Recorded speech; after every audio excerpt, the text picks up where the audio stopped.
I would like to add one other reason for being here, which is, I would say, it's a long-standing relationship to Budapest.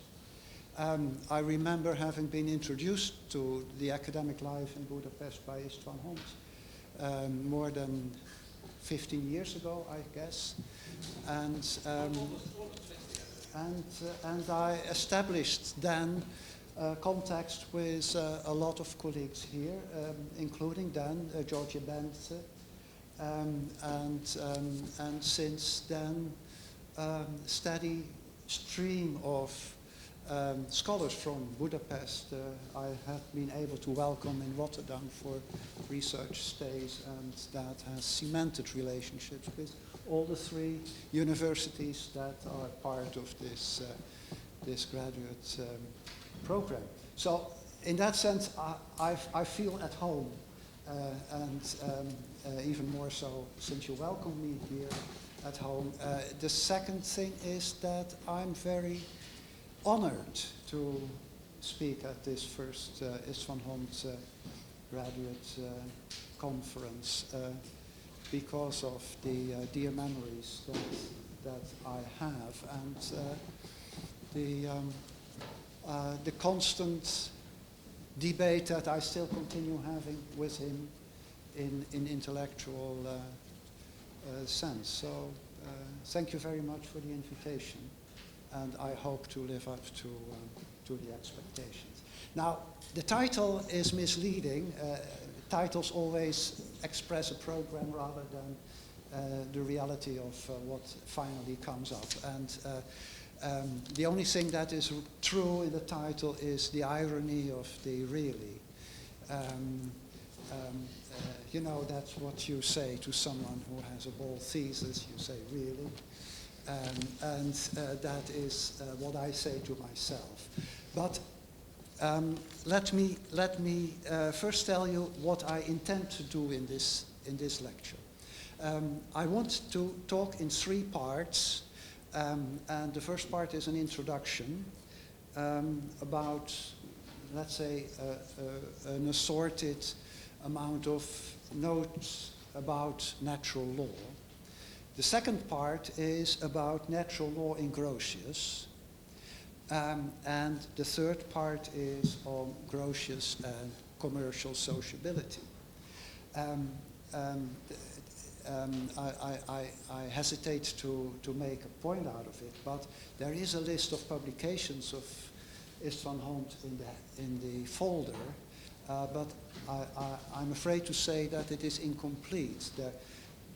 Just in June this year was published his Oxford lectures that were edited by two of his students under the title Commercial Sociability. And that is a fascinating read, published Oxford University Press, or is it Harvard? It's Harvard, yes. And and I want to connect to that book in particular. So, the fact that I'm going to talk about Grotius has to do with the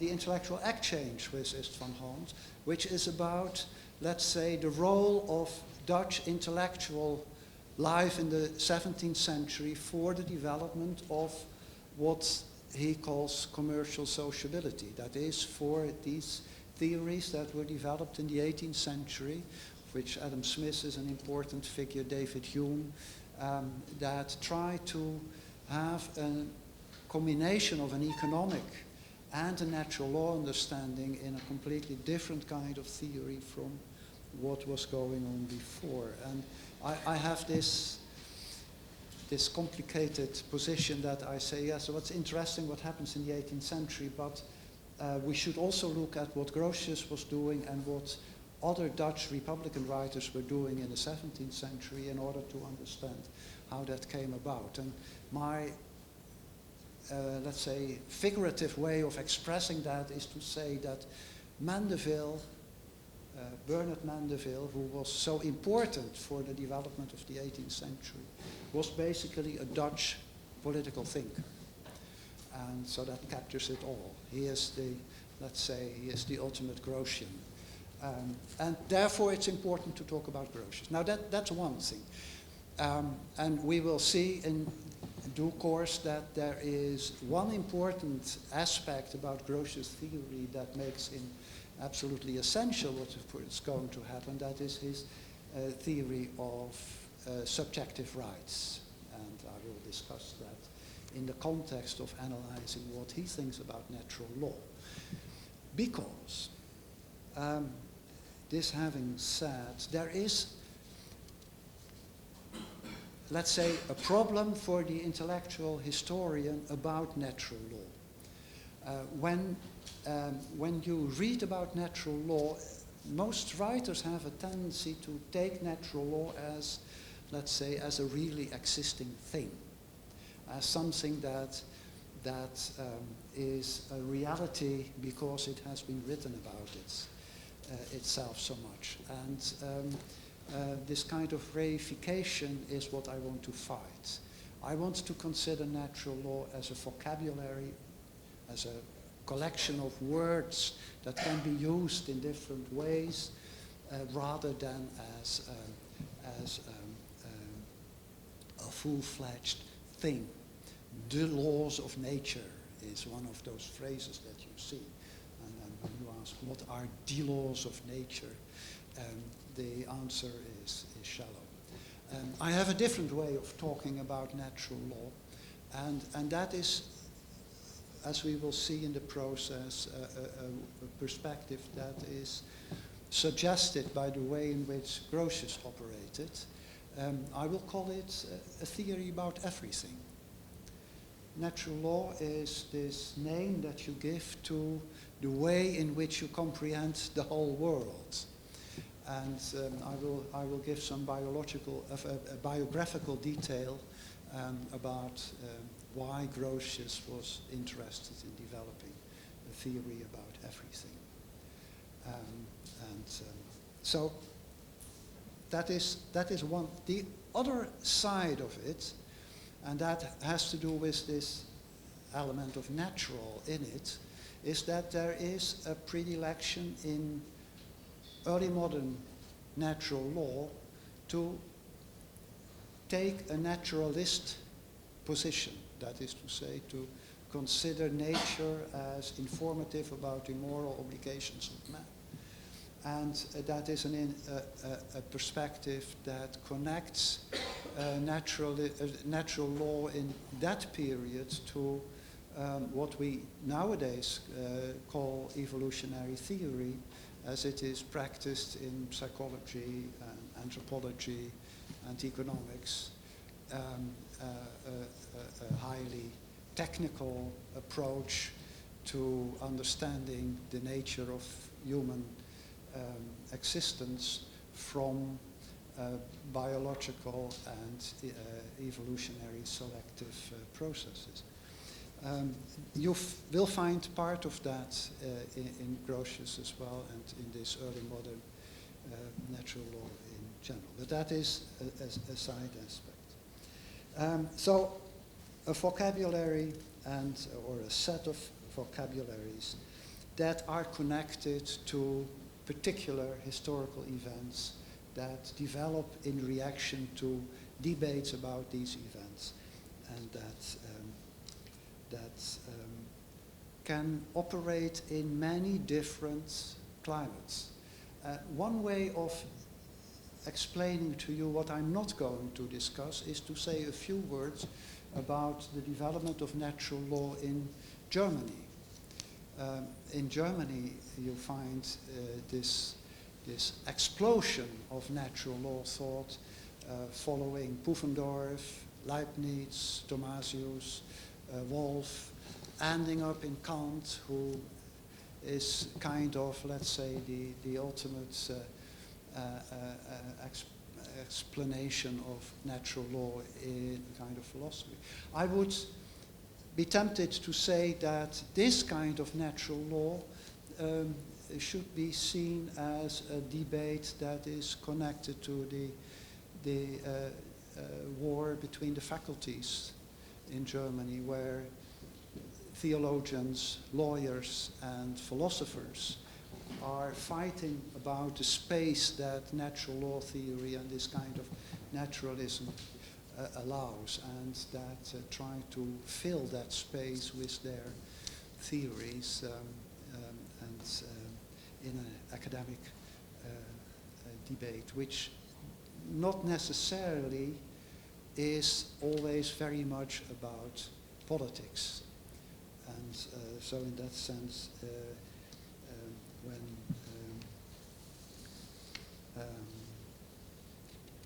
when we think about the kind of natural law that I'm discussing, it is not that kind of natural law. And as a consequence, I am hesitating, or rather rejecting the idea that we should try to have an all-encompassing understanding of what natural law is about.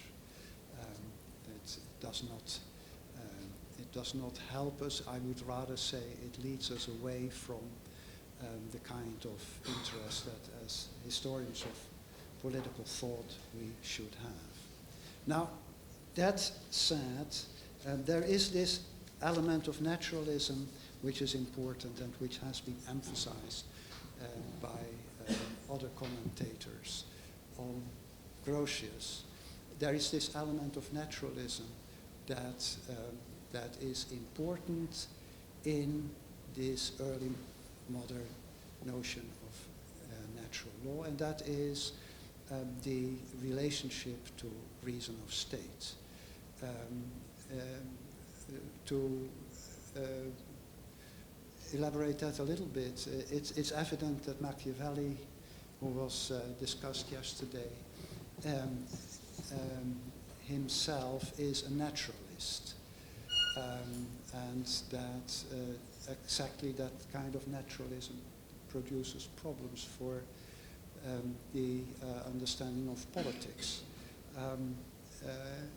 in the sense that, well, you know, the famous quotations from the Discorsi where Machiavelli says that he wants to study politics as one studies the phenomena of the weather, the way in which we study the natural world, suggesting that the moral issues can be solved the moment you understand the nature of things. Justifying power politics, as we have heard yesterday. And it's exactly against that kind of power politics that Grotius wants to set his notion of natural law. There are these biographical details in which he says, oh yes, I hate these French, they are so arrogant. They think that they can do whatever they want and that they don't have to keep their promises. And that just cannot be true. Now, the way in which you have to address that issue cannot be that you put a moral perspective against a reason of state perspective. What you have to do is, so to say, to solve the issue of the skepticism that is inherent in this French position. And that is what Grotius sets out to do, and I will explain how he does that. So, talking about what natural law is, I will try to give an example in Grotius's position. I will try to develop that example as a contribution to understanding what this kind of natural law has been doing in early modern political thought. And I will then, in the last part of my argument, discuss this particular issue of commercial sociability, which is about the way in which we understand that society is possible given the presuppositions of this kind of political theory. But before I do that, I take off my coat, my jacket, because it is getting hot here. So that is. And So I start now talking about Grotius, and I will give a very short introduction to the person. You know the dates, 1583, 1645. He was born in Delft and he died in Rostock. He is buried in Delft opposite the Prince of Orange, which is very symbolic. And he was, and that is important, he was a child prodigy. He was at very early age able to read Greek and Latin and even to write it. And he entered the university in Leiden when he was 11. He had this, this natural capacity to be an intellectual. And modern studies of child prodigies argue that a child prodigy has a desire to master, this desire to master things that are rule-governed.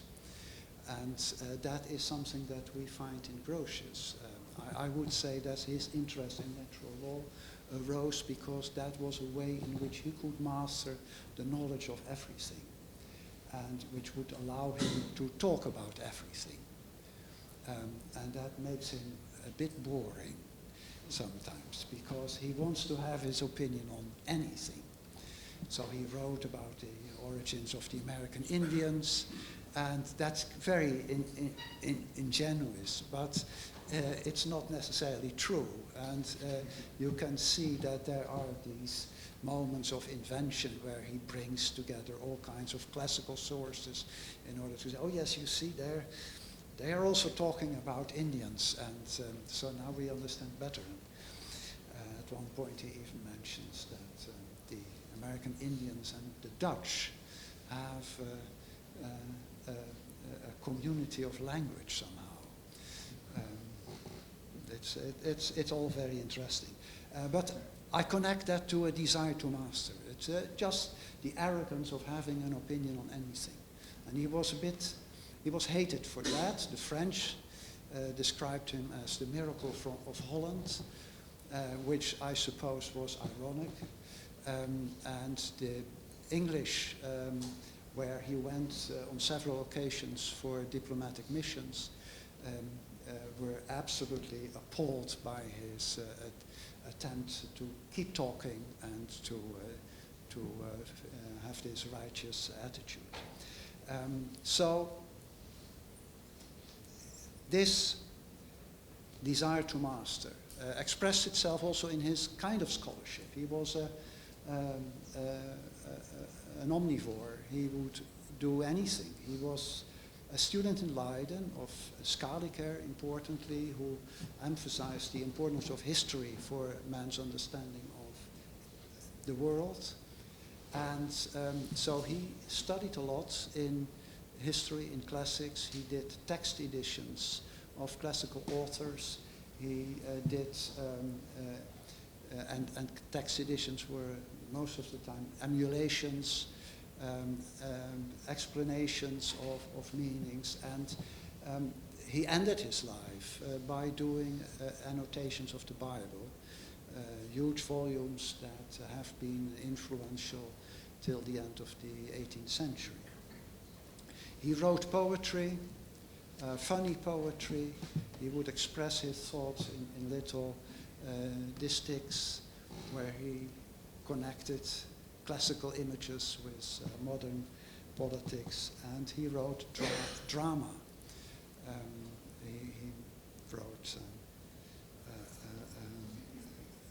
a dramatic presentation of the exit of Adam from paradise, a description that was used by John Milton when he composed his Paradise Lost.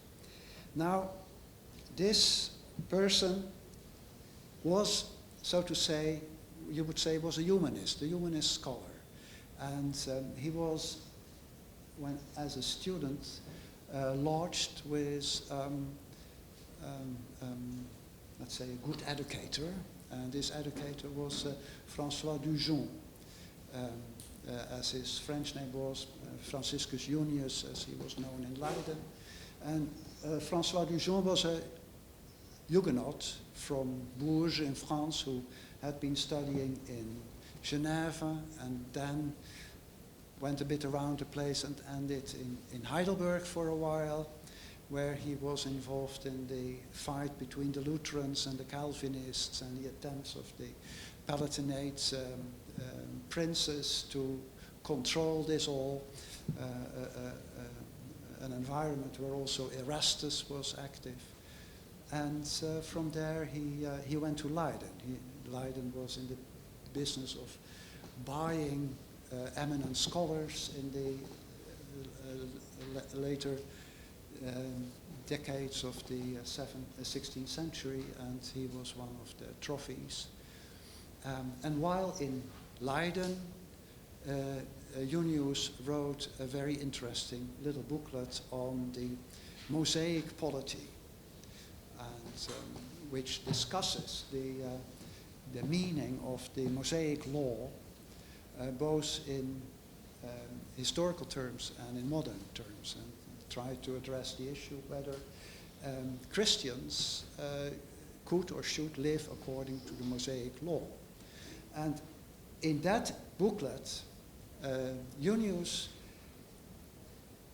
comes up with the notion of natural law in order to make a distinction between the universal messages in the Mosaic law and the local messages, that is to say, the extent to which the Mosaic law was only meant for the Jewish people. And that is an interesting development, because until then most discussions about Mosaic law were in terms of whether or not it was connected to the Roman law. But here you see a change, and the notion of a universal natural law is put forward. That is reflected in Grotius, as we will see, where Grotius denies the validity of the Mosaic law for Christians, and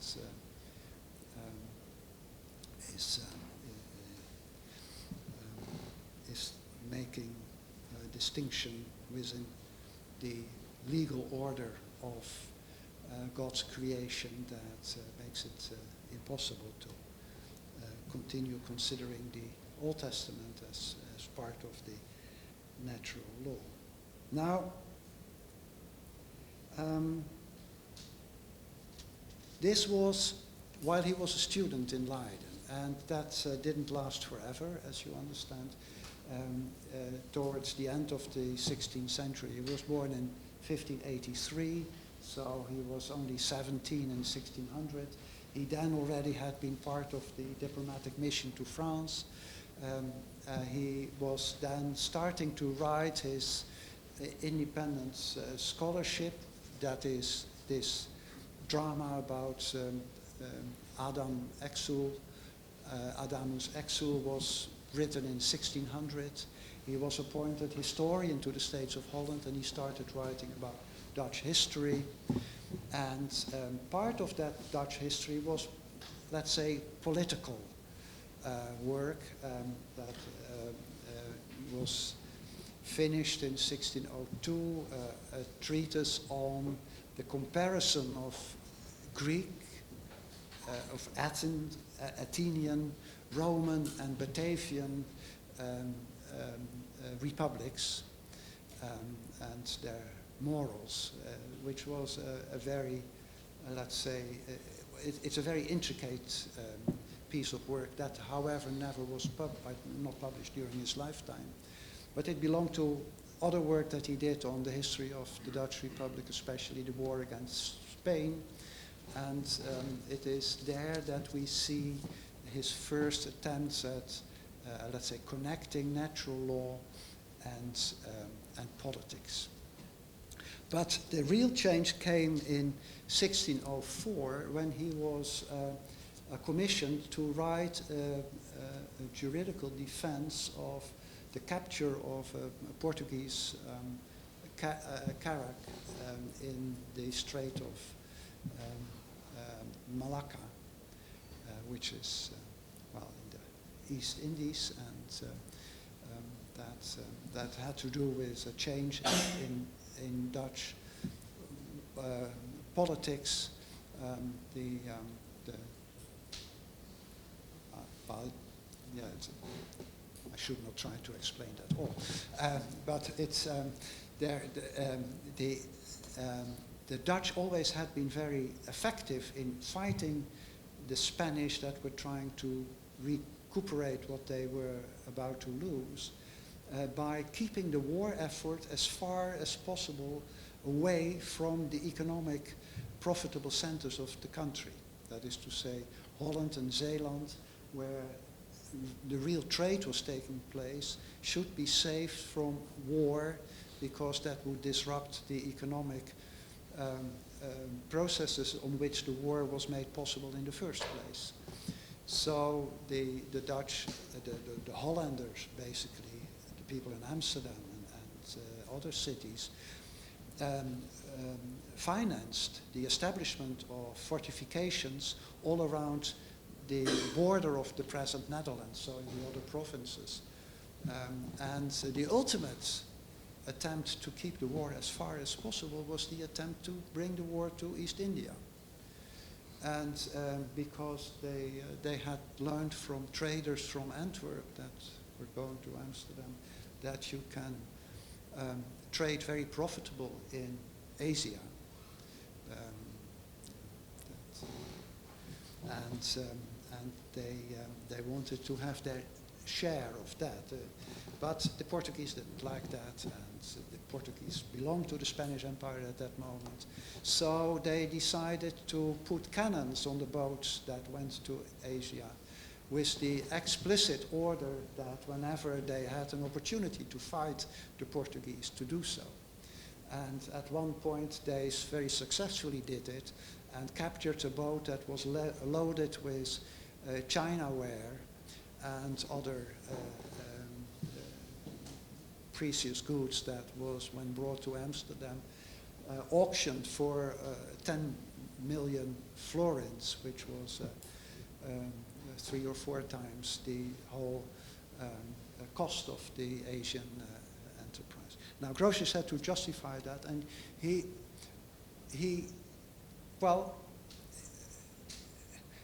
sat for the occasion. He took his while to really work on a text that was working, in which, and that text is known since its publication in the 19th century as the Jura Praedae, the law of booty and price. And in that treatise, he gives an argument about what war is, whether war is permissible, and what a just war is. And the invention there is that he says, well, you can have all kinds of wars. You can have wars between states, but you can also have wars between privates, and you can have wars between a private and a state. And that is to say, you don't need what the scholastic theory of war always said, you don't need to be a sovereign in order to declare war. And you can even conduct war without having declared it. And in order to justify that position, he developed, and some say that he did so with the help of Vittoria, but I think there are also reasons to think that he had already developed the concept. He did that with a notion of subjective rights, as it's called in the technical language. That is to say, he said, if we look at what the nature of politics is, then we have to accept that sorry, I was doing two things at the same time. He was saying, if we look at what human nature is, then we must admit that there is one thing that is undeniable, that is the tendency or the propensity to self-defense and to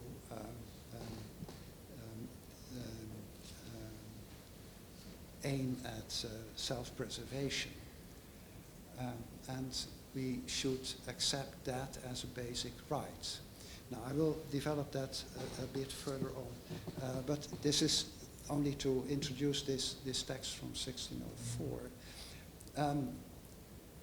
The historical working of that text functioned through the publication of a text known as Mare Liberum, which you certainly will have heard of, which was published in 1609, because at that moment, or just about that time, there was were truce negotiations going on between the Dutch Republic and Spain, and there was a fear among the governors of the Dutch East India Company that in this truce negotiations, the interest of the East India Company would be forfeited, and they would accept the idea that the Dutch would leave East India for the Portuguese and the Spanish. In order to prevent that from happening, Grotius took one chapter out of this text from 1604, and he worked a bit on it in order to demonstrate that the Portuguese have no right to exclusive trade to East India. Moreover, that there is no way in which you can declare the sea the property of one nation, or under the sovereignty of one nation, only because the sea is free, as the title says. And this argument occasioned a strange consequence. One would expect that there would happen a debate between Grotius and some Spanish opponent, but that did not happen because this text of the Free Sea was used by the Dutch in negotiations with England about the fisheries in the North Sea. And it was the English who said, yes, but that's not true, because as a matter of fact, we are sending our marines to capture these Dutch fishermen boats and bring them to English harbors for ransom. And this is our right. The sea is not free. And that is what famously wrote Selden in his text on the De Mare Claustrum.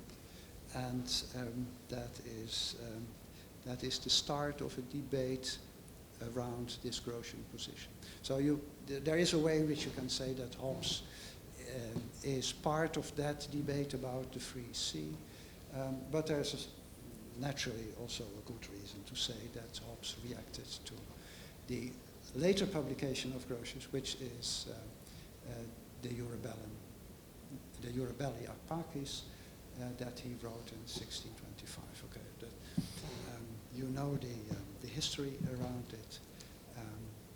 He was part of the political developments in the Netherlands in the later second decade of the 17th century, in which religious issues took the fore, and in which this fight between Remonstrants and Armenians, between Remonstrants and Contra-Remonstrants, between Armenians and Calvinists took place, and where Grotius and his friends, who were trying to defend the notion of toleration, lost out to the Calvinists, and he was imprisoned only to be free again by hiding in a bookcase and escaping the castle where he was kept with his family, finally to France. And there he started his international career as a diplomat, but also in France wrote his book on the Euro Belly. So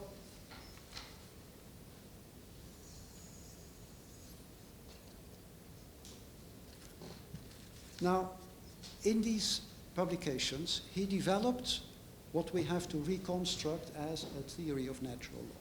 And that theory is more complicated than it might seem in the first place, because the first question is, what kind of definition does he give of natural law? And that is rather schematic. And there are people who say that Grotius was not so much interested in theory, but more in practice. And you can see that happen in the way in which he defines the notion of natural law. In Dutch, he gives a very clear expression of natural law. In Dutch, he calls it de aangeboren wet, the inborn law. That is something that he never says in his Latin expressions, and he opposes the inborn law to the posited law. So there is this basic distinction between inborn law and posited law. But what the inborn law is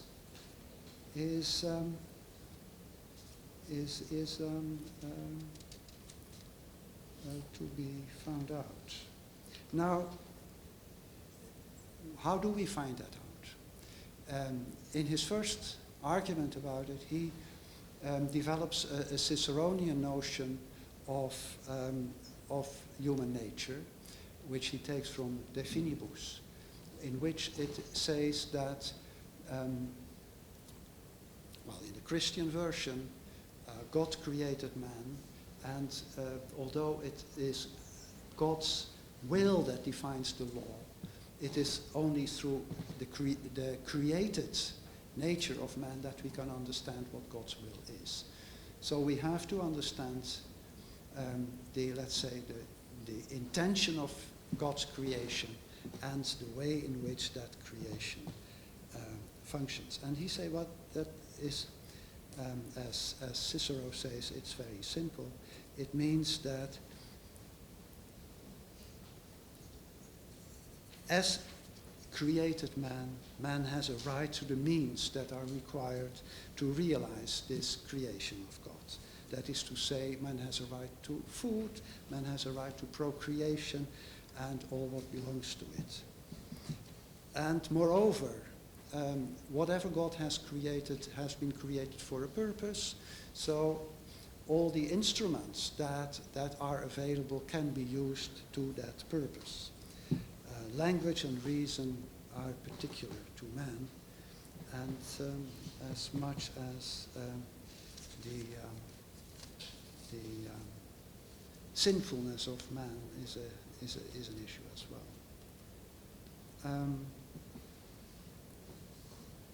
So God's will is law, which he has made known to us by his creation of human nature. And therefore we have natural law, because that the law of nature, of human nature, is the law of nature. In the distinction from that, there is a jus divinum, which is the law that God gives to man in a direct way. And there is a jus civile, that is the law that people give themselves. So the distinction that we have in Grotius is between the inborn law on the one hand and the posited law on the other hand. The inborn law is the law of nature, and the posited law is the jus divinum, and the jus civile. Now the content of the natural law is more difficult to define. And that is, he gives a first attempt in the Jura Praedae, where he says, okay, we can distinguish these natural aspects of human life, which is the permission to self-defense, must be permissive. The permission of possession, and then next he says, but that also implies the law of inoffensiveness. You cannot attack other people. And it implies the law of abstinence. You cannot take away the property of other people. But it also means that people who act against the law of nature should be punished, and that those who act in accordance with the law of nature should be recompensed. And, well, it further means that we need a government, and he develops that in more detail, and this government should be composed of magistrates who express the interests of the people, and judges who deal with the issues of justice. But he is vague about the contents of this jus naturae. And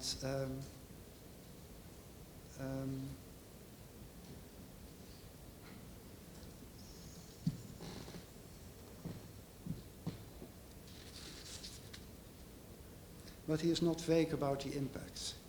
The law of nature justifies, as I said, self-defense, retribution, and punishment by recourse to the original natural right from before the foundations of government, and I'm quoting now, and even now still in force in those places where men live in tribes and families and are not incorporated into states.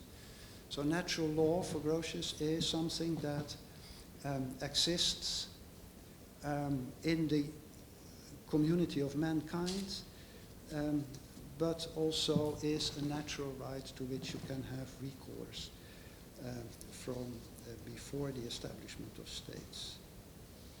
And as I announced, it is an answer to the issue of reason of state, because this original natural right that applies again in cases of necessity, and there is a long discussion in Grotius about the right that people have in case of necessity to steal other people's property. Proletarian shopping is justified by Grotius out of necessity. Well, he adds, but then later you should recompense the person from whom you stole it. But you have this basic right from the law of nature. That means that he integrates the notion of reason of state that is so famously described in the statement necessitas franget legem, necessity breaks law. That is to say, necessity breaks civil law, but by natural right. That's a very interesting construction. That's a construction in which, so to say, the skepticism of reason of state is overcome by making it into a principle of natural law. It creates other problems, but still. So this strong emphasis on self-defense is part of the overcoming of the challenge of reason of state, skepticism.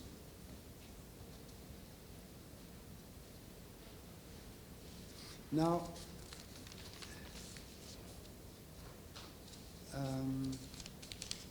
there is something wrong in the order.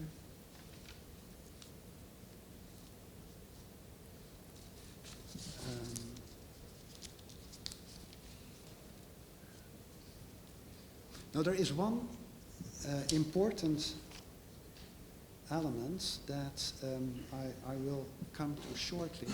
That is the way in which he, so to say, by way of image, describes the law of nature. And in order to understand that, ideally, I should go into the distinction he makes between the different forms of use in the Eurebelia Pacis, where he says, okay, when we talk about use, which is right in a general sense, then there are three meanings that we can think of. The first is, that is right which is not unjust. That is just which is not unjust, which is a very general description of what right is about. And but it's important for many other reasons, but it's the first that he distinguishes. It indicates that there are many ways that you can organize your behavior as long as it's not unjust. The second is that is right which is the expression of a faculty, a facultas, a moral capacity to act. That is right which I have a right to. So that is about a permission. When I am the owner of a good, then I have a right to do with it what I please. And when I am attacked in my person, I have a right to defend myself. That is not to say that it is my duty to beat other people.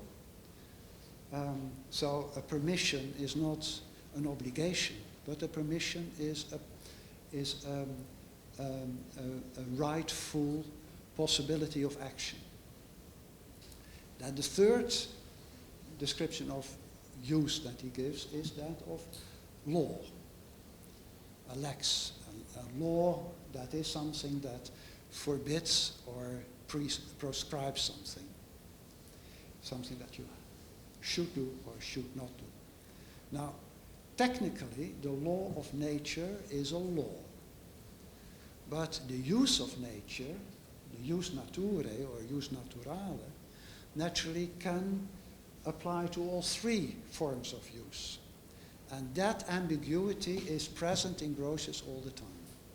So when he talks about jus naturale, he can on the one hand be talking about law in natural law in the strict sense, which he defines in the Eurebelia Pacis as to which belongs the abstaining from that which is another's, so you shall not steal, and the restitution of what we have of another's, or of the profit we have made by it. Then the obligation of fulfilling promises, the stare pactum, the reparation of a damage done through our own default, and the merit of punishment among men. All those things are lex naturae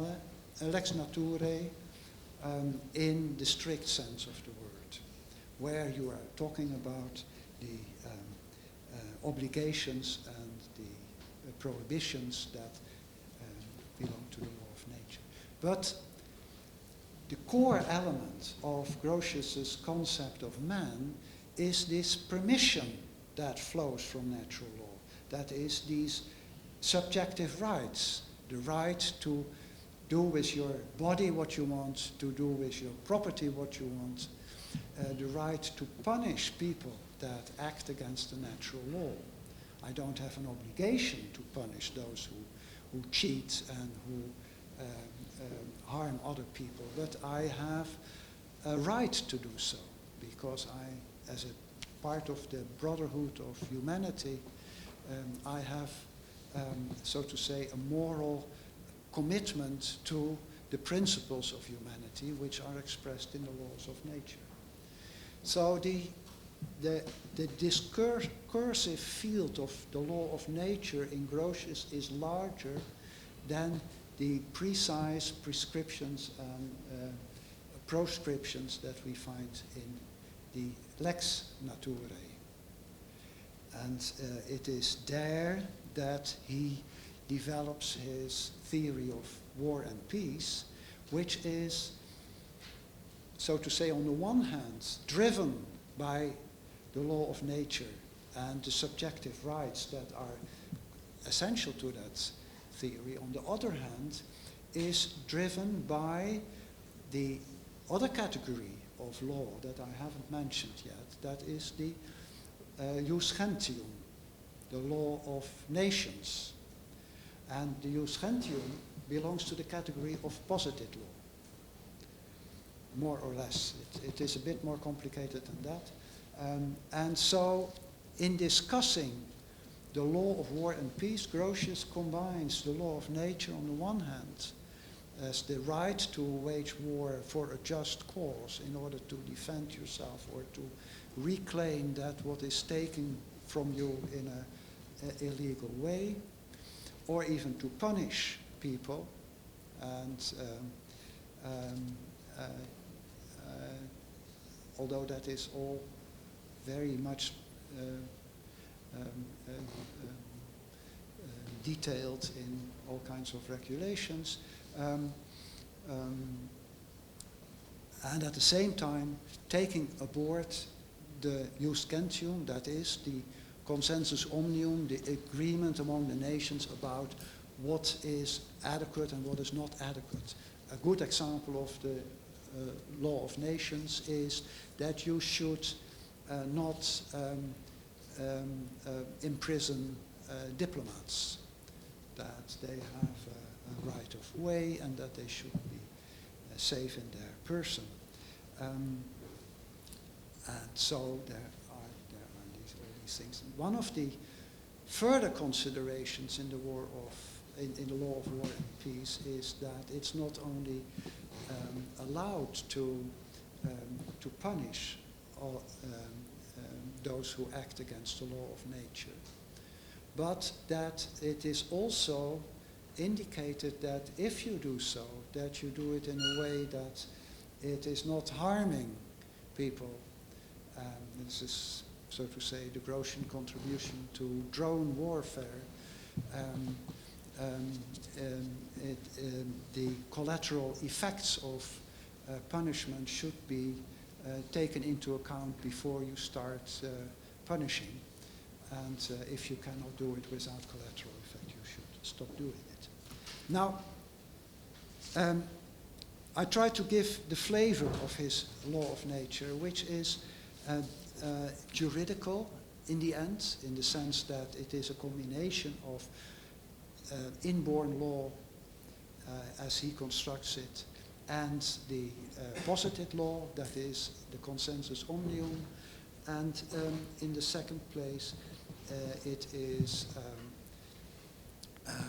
juridical because it is contextual, in the sense that many moral adhortations are depending on the actual precise situation in which you find yourself considering it. So he has been compared to a lawyer, an advocate, rather than a philosopher, in the way he works in his natural law.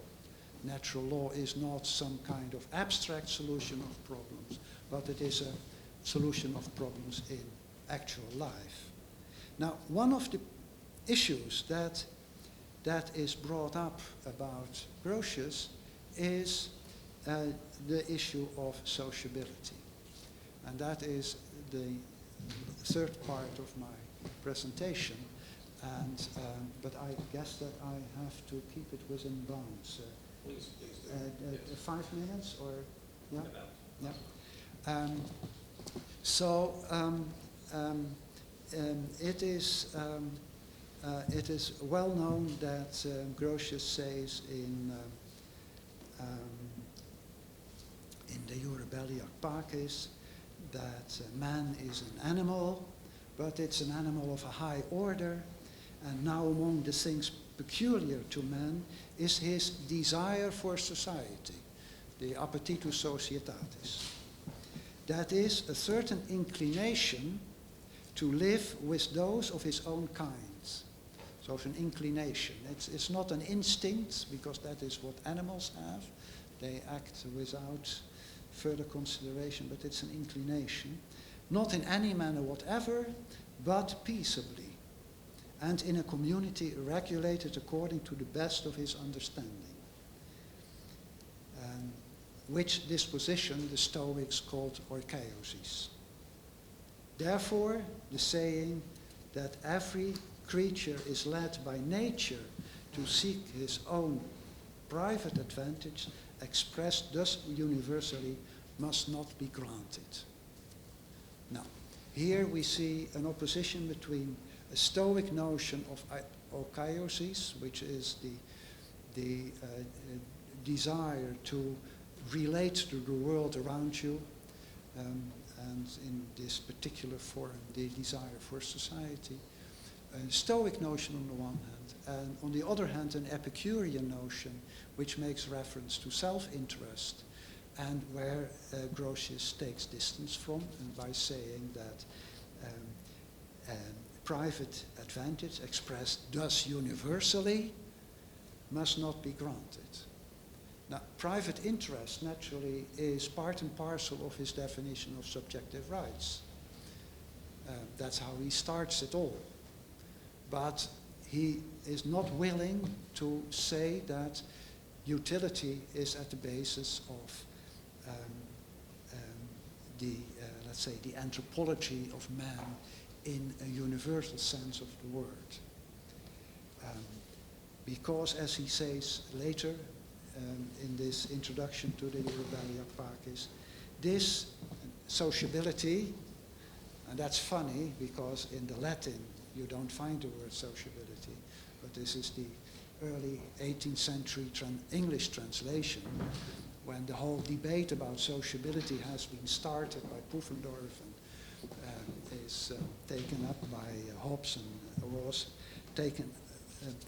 was motivated by Hobbes and taken up by Locke.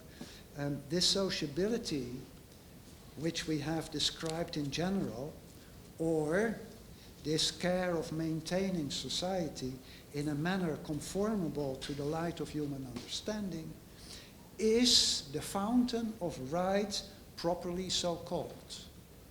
So he there says that the desire for society is the foundation of the law of nature in a strict sense. That is, abstaining from what is another's and restitution of what we have of another, or the profit we made of it by the obligation of fulfilling promises, the reparation of damage done through our own default, and the merit of punishment among men. Now, later discussions, and that is the topic of the book by Istvan Hont, Commercial Sociability, later discussions argue that in some way we have to take self-interest into account in describing the functioning of human society, because that is the nature of man. And just saying that man has a desire for society is a misnomer, is a non sequitur. It doesn't help. It is what Kant will later call a sorry, comforting thought, the idea that we are members of the universal race and that therefore we do what is good. No, we are selfish people, and we have to integrate that into our understanding of society. And so that another way of saying it is that is the way in which we have to accommodate the economy in the construction of individual and society. Now,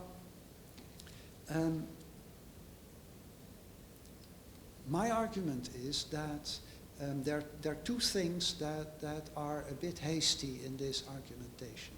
On the one hand, it does take Grotius' notion of desire of society in a much more moralistic sense than he intended it.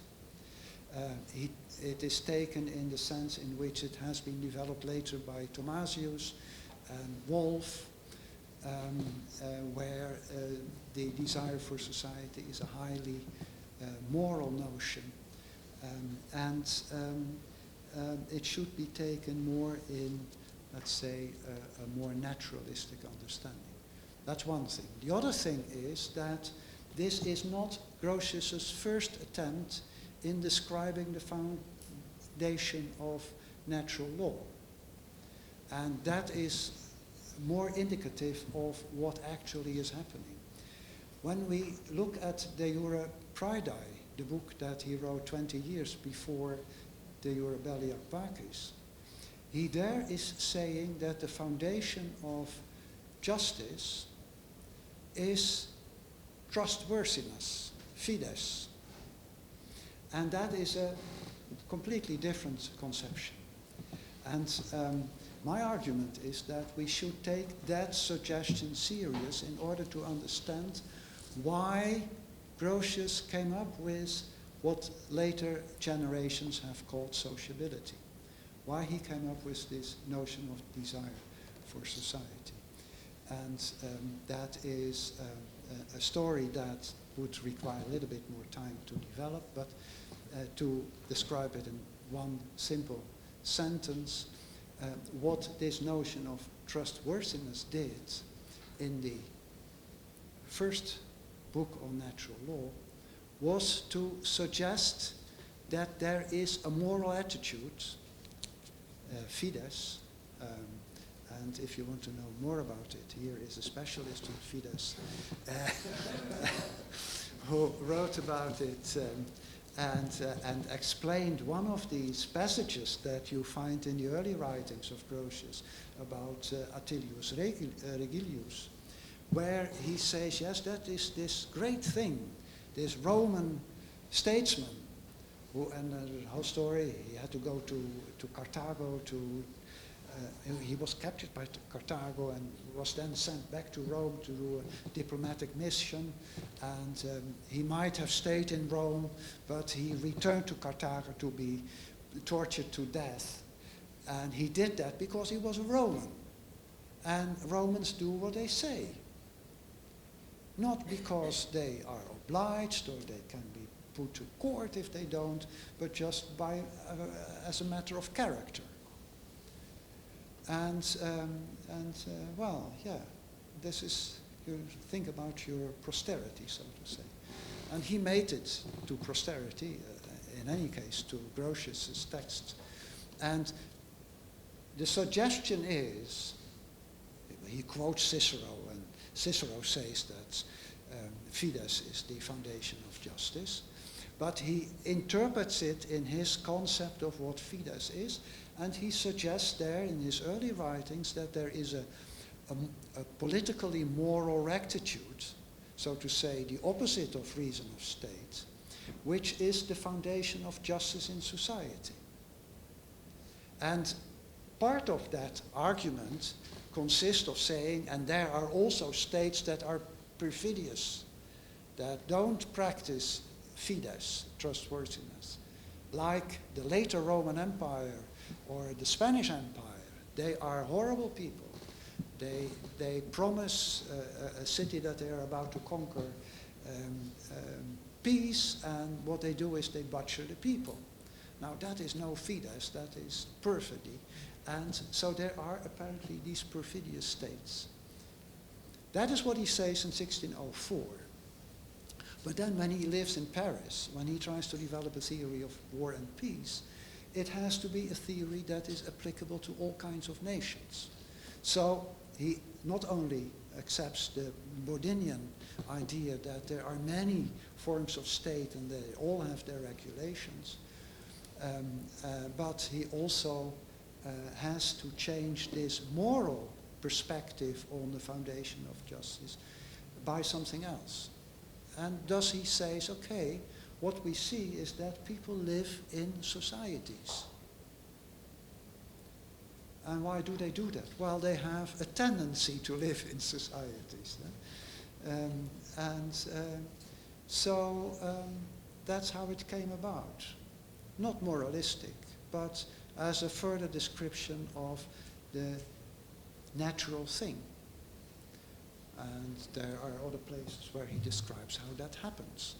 People were dispersed over the world, and then at some point they were too many to accommodate each other to each other, and it was easier to establish a society. There's nothing about a moral desire to be part of a society. No, it's just the natural thing to do. That naturalistic notion of society was put, so to say, on the table and was torn in several directions. On the one hand, there were those who said, yes, but that is a moral notion, and that goes into a lot of German natural law thinking. And on the other hand, there were those who said, no, that's not moral. And if it's moral, it's very limited moral. It is mainly the morality of self-interest. That's what Hobbes did. And that is what Mandeville tried to sort out. Mandeville tried to make use of 17th century Dutch Republican thinkers like Spinoza to find out in what way passions, emotions, are part and parcel of this process. And that is, if you read Istvan Hont carefully, that is what went into the Humean and this Smithian theory of sympathy as an answer to the issue of self-interest and human society. Now, is this an answer to the question what natural law is? Not really, but I hope that I nonetheless told you something about natural law. Thank you for your attention.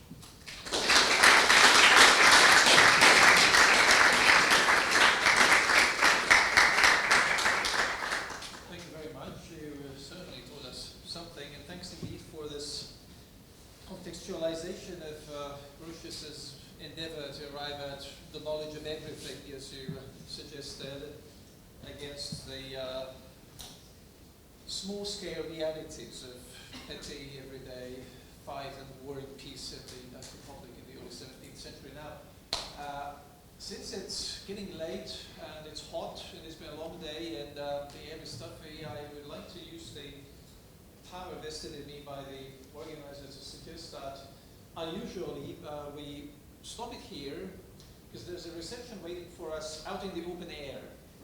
I also suggest that whatever questions and comments there are, I'm sure there are many, to Professor Blom, are asked and answered over a glass of wine and with some refreshments. And thanks once again for this